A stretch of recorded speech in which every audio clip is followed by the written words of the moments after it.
Hello everyone, welcome back to my channel.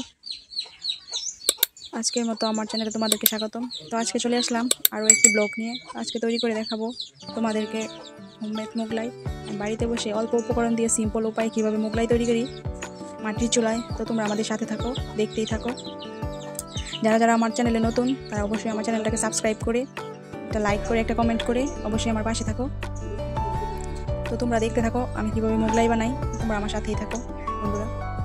তো এই যে দেখো, প্রথমে একটা পেঁয়াজ কুচি করে নিয়েছি, সামান্য কিছু মরিচ কুচি করে নিয়েছি, তার উপরে একটু লবণ দিয়ে ডিমটা ফেটিয়ে নিয়েছি। এই যে দেখো, এখন আটা দিয়ে একটা ডো তৈরি করে রেখেছিলাম, ওই ডোটাকে এখন একটা রুটি শেপ দিয়ে নেব, একটা রুটি বেলে নেব।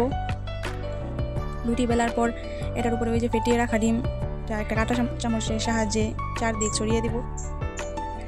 তো এই যে দেখো সিম্পলভাবে আমি কীভাবে মোগলাই তৈরি করি। তো এটাকে দেওয়ার পর এটাকে মোগলাই শেপ দিয়ে নেবো, মানে ভাঁজ করে নেবো রুটিটাকে। তো এই যে দেখো ভাঁজ করে নিচ্ছি।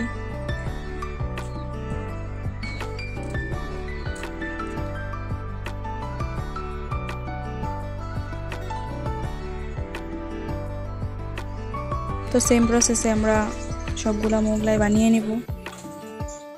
বানিয়ে নেওয়ার পর চুলাতে একটা কড়াই বসিয়ে দেব, কড়াইয়ের মধ্যে তেল দিয়ে দেব।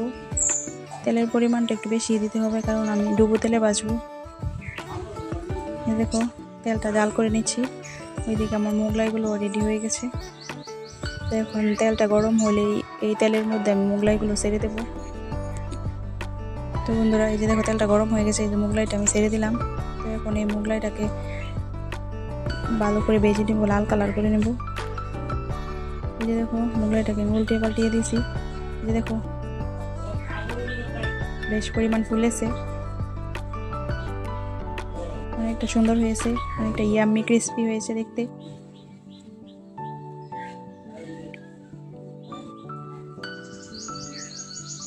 তো এই যে দেখো আমার মোগলাই একটা ভাজা শেষ। তো এখন এটা থেকে ভালো করে তেল ঝারিয়ে নেব।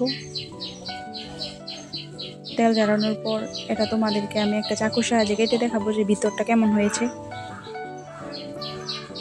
এই যে দেখো একটা চাকুর সাহায্যে কাটছি, তোমাদেরকে দেখাবো ভিতরে কেমন হয়েছে।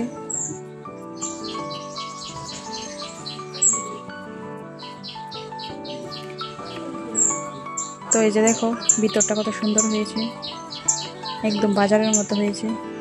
বাজারের দোকান থেকে আমরা যেরকম কিনে খাই সেম ওই রকমই হয়েছে। দেখো খাচ্ছি, স্বাদটা কিন্তু দারুণ। তো বন্ধুরা এই স্টাইলে তোমরা বাড়িতে ট্রাই করে দেখতে পারো, আশা করি ভালো হবে। তো বন্ধুরা ভিডিওটা আজকের মতো এখানেই শেষ করছি। তোমরা সুস্থ থাকো, ভালো থাকো এবং আমার জন্য দোয়া করবে বন্ধুরা।